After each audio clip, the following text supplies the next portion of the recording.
name is Steve Meyerowitz. Some of you know me as the Sprout Man. I am here to talk with you today about the health benefits and the healing properties of juice and juicing, and I'm hoping that by the end of my talk, those of you who are not juicing on a regular basis will start to incorporate that amongst the other things you do for your health. So,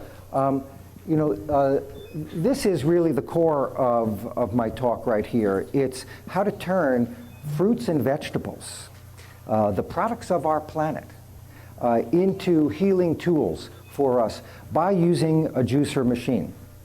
All right, we can certainly eat them, but there is a difference between eating and between juicing, and that difference is that your juicer can turn common vegetables into medicine.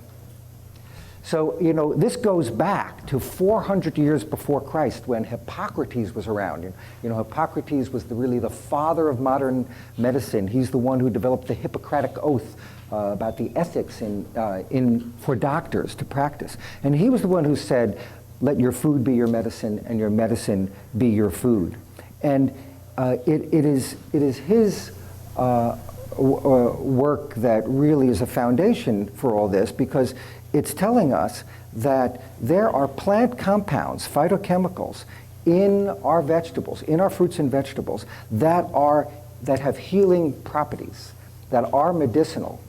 And this is beyond the A, B, C, D vitamins. And these, you know what they are.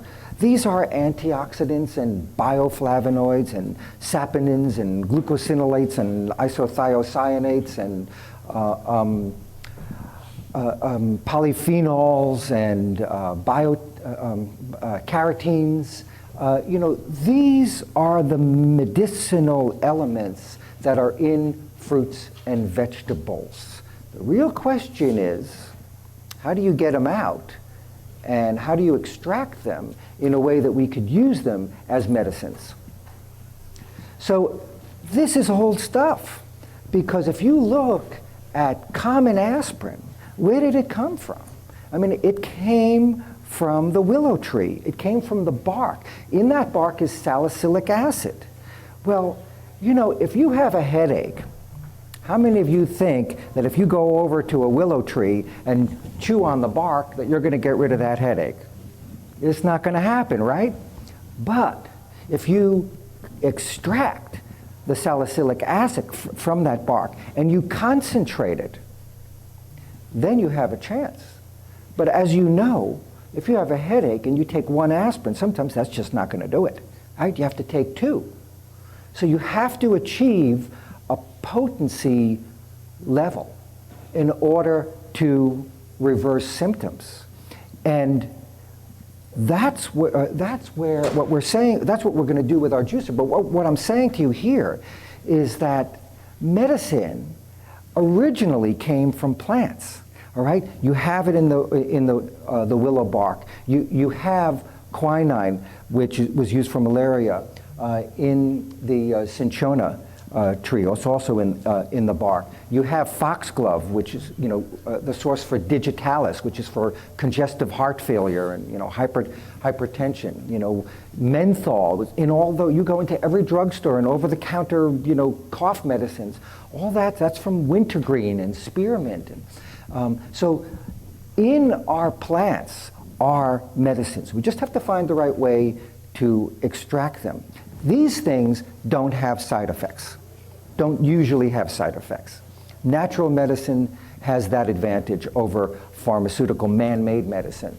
So, if you go with just your common carrots, carrots are not the heavy lifters in the vegetable kingdom, but they've got a lot to offer. They've got all that, alpha, beta, and gamma carotenes. They've got zeaxanthin in them. And we have research that shows us that you can actually reduce asthmatic symptoms by eating carrots. This research was not done with carrot juice. This was only increasing carrots in your diet. You can decrease cholesterol. We have research on lung cancer being mitigated, and even your skin. You know how if you overdo the carrots, you're going to get some orange color in your skin. It actually helps with, there's a research study published by the British Journal of Dermatology that showed, they had a large study with people eating carrots, reducing the symptoms for psoriasis. So beets, we have research on liver cancer, on skin cancer, on lowering cholesterol. These are just common beets. Spinach. And this research is not on spinach juice, it's on spinach. It's on studies that had groups of people increasing the amounts of spinach in their diet, and published in the Journal of American Medical Association, and the American Journal of Clinical Nutrition, and the Journal of Carcinogenesis. I mean, these are peer-reviewed journals showing that it lowers hypertension risk, it can reduce the symptoms of macular degeneration and retard the development of macular degeneration, helps with cataracts. We have research on colon cancer and even Alzheimer's disease, just from common spinach. So cilantro, one of my favorites, although also known as coriander, and I know some people either love cilantro or hate cilantro, but it's good for you.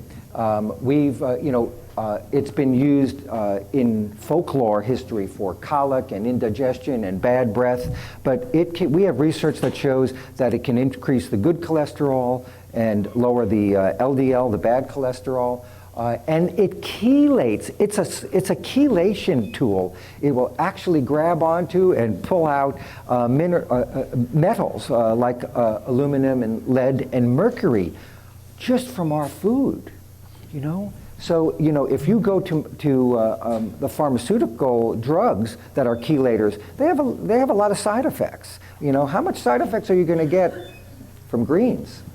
So, and grapes. Oh, grapes are so wonderful, such a wonderful source of all of these bioflavonoids, all these polyphenols and resveratrol and isothiocyanates.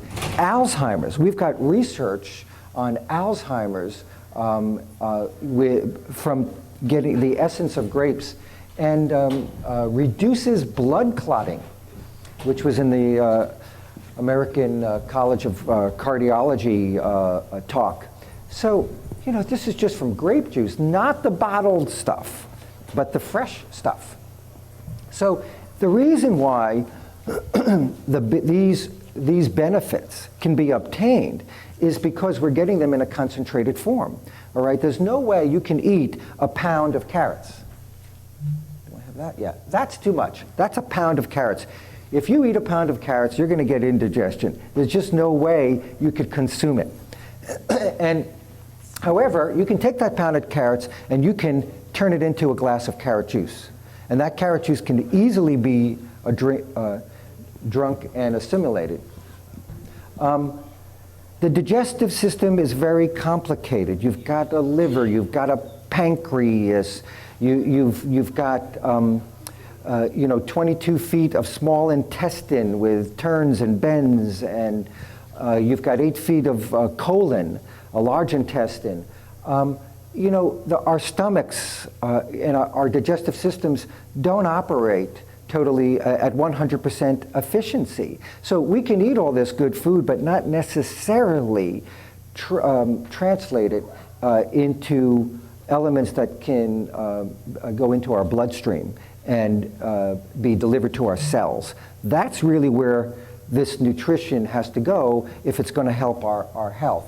And the gut is a very complex place with trillions of bacteria. And all kinds of enzymes necessary for the digestion of food. It's just not a place where we are all, the assumption that we can all get what we eat is really not happening on a regular basis. You can eat the most organic food in the world, but that doesn't mean that every bit of what you're eating is actually being delivered to your cells. However, with the juicer machine, you get almost instant delivery.